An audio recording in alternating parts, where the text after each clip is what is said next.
नमस्कार साथियों, मैं रोहित तिवारी, छात्र नेता डीएलएड मोर्चा।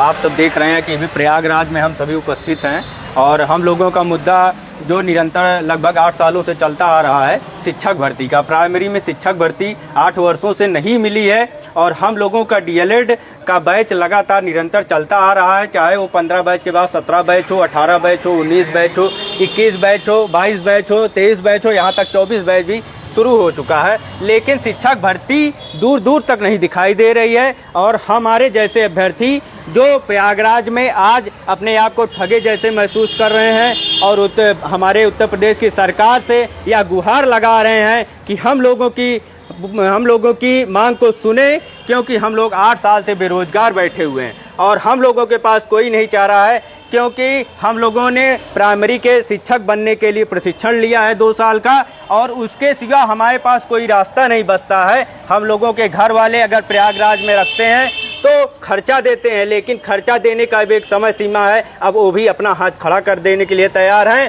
तो हमारे प्रदेश के सभी भाइयों से यह निवेदन है कि आज जैसे यहाँ पे प्रयागराज में संख्या जिस तरह से बढ़ रही है वो और उसको मजबूत करने के लिए अपने घरों से निकलें, क्योंकि भाइयों और बहनों यह एक अंतिम अवसर है। इस बार आर या पार की लड़ाई चल रही है। रजत सिंह के नेतृत्व में निरंतर जैसे हम सभी 8 साल से लड़ते आए हुए हैं, आज भी उसी लड़ाई को आगे बढ़ाने के लिए खड़े हुए हैं, क्योंकि जिस तरह से 1,93,000 पदों का ब्यौरा ट्विटर के माध्यम से सरकार द्वारा दिया गया, पुनः उसको डिलीट भी कर दिया गया। यह एक ऐसा सपना था जो रात भर हम लोगों ने देखा तो, परंतु सुबह उठते ही टूट गया।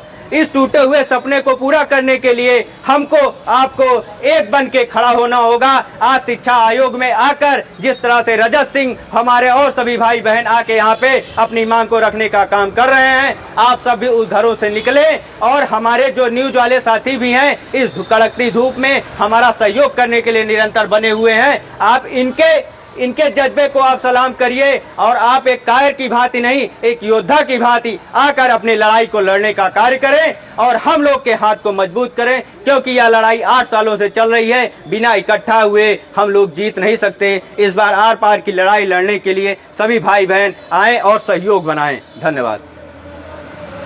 मेरा नाम अरुण कुमार शर्मा है, मैं आजमगढ़ से आया हूँ। ये हम लोग पिछले 8 सालों से हम लोग एकदम परेशान हैं और मैं यहाँ पे निरंतर 5 साल से इलाहाबाद में रह रहा हूँ। अब हम लोगों की पारिवारिक स्थिति इतनी ख़राब हो चुकी है कि हम लोग ये इलाहाबाद से लौटने वाले हैं। जिस दिन 21 तारीख को सरकार ने एक सरकारी ट्विटर हैंडल पे एक जारी किया, उसके बाद हम लोगों में खुशी की लहर हुई कि चलो 8 साल बाद कुछ तो मिलेगा, लेकिन तुरंत 2 घंटे बाद डिलीट भी कर दिया गया। एक सरकार की तरफ से एक शिगुफा था, लड़कों की भावनाएँ जो हैं उसके साथ मजाक था। लेकिन अब हम लोग यहाँ पे अनवरत धरने का आह्वान करेंगे। जब तक लिखित तो छोड़िए, जब तक विज्ञापन नहीं हम लोगों को मिल जाएगा, यहाँ से हम लोग हटने वाले नहीं हैं।